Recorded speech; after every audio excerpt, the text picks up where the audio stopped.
I'm Dr. Leon Stutzman, aka Doc, with another one of these little videos designed to help you to get through these strange days in which we find ourselves, and these remain strange days indeed.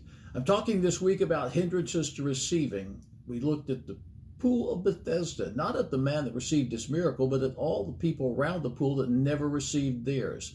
They were hindered from receiving. Why? Because they believed anything and they believed nothing. They're waiting for an outside force. They're in a negative feedback loop and they limited God in their thinking. Now here's the fifth reason that the people around that pool failed to receive. The fifth hindrance to receiving is they didn't know where they were. Where were they? At Jerusalem, by the sheep gate, market, a pool, which is called in the Hebrew tongue Bethesda, having 5 porches, and each of those things has significance. Now, I'm sure that you're a believer. And if you're a believer, you need to know that all of these things pertain to you. First, they were at Jerusalem. Jerusalem is a type of the church. Hebrews, the 12th chapter, the 22nd verse.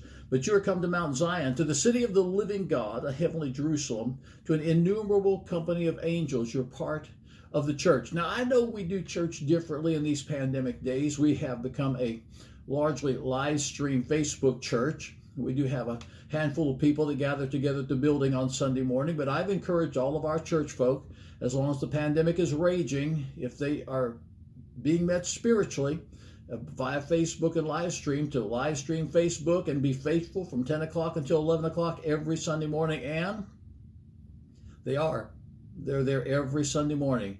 We join together in faith because we are the church. We recognize the church is not a building. The church is a relationship, and we have that relationship. And if you're part of the church, particularly if you're part of Aspire Church, well, we have a little saying around Aspire: there's a blessing in the house. There really is a blessing in the house. Those that are connected with this church have an expectation that the blessings of God are going to flow in their lives. Everyone should have received. They were at Jerusalem. Everyone should have received because they were at the sheep market. We're the sheep of his pasture, we're told in the Psalms. The psalmist declares in Psalms 23, verse 1, "The Lord is my shepherd, I shall not want." Would you say that out loud? Just say it out loud right now. I shall not want. If the Lord is your shepherd, if God is your provision, if you're seeking after him as your source, then you can say, "The Lord is my shepherd, I shall not want." If I had time, I could tell you stories of divine provision, because I've seen divine provision manifest so many times in the last 52 years that it boggles the mind. Suffice it to say, you're the sheep of his pasture. They should have all received because they're at a place called Bethesda. Do you know what Bethesda means? Bethesda means mercy. One of the fallacies of the faith message is that God has no mercy, and you have to have everything lined out exactly right to see God move in your life. No, there comes a time in every person's experience where there's only one prayer that you can pray, and that's a real loud, "Help! I need some help." You may be there right now. You may need some help. Why don't you just say it out loud? "Help! I need some help." 136 Psalms, 26 times in the 136 Psalms you read the same words. The Lord, he is good, and his mercy endureth forever. Well, I've discovered the Lord, he is good, and his mercy does endure forever. The next reason that they should have all received is they were at a place of 5 porches. The 5 porches represent apostle, prophet, evangelist, pastor, teacher, the 5-fold ministry gifts told about in Ephesians, the 4th chapter, the 8th, 11th, and 12th verses. Apostle, prophet, evangelist, pastor, teacher. When you understand ministry gifts and you make a demand on those ministry gifts, anything can happen in your life. There are some churches I go to that I know automatically we're going to see miracles.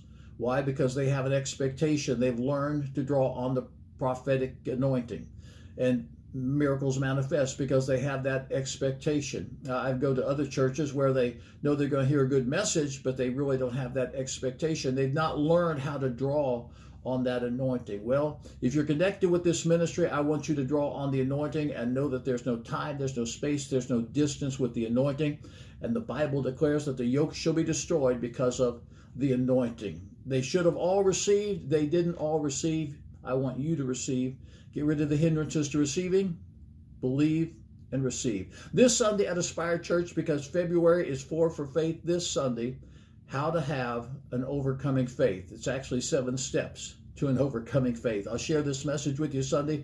It will change your life. It's one of my classic messages. I'm going to tell some old stories. Why? Because the old stories are worth telling again.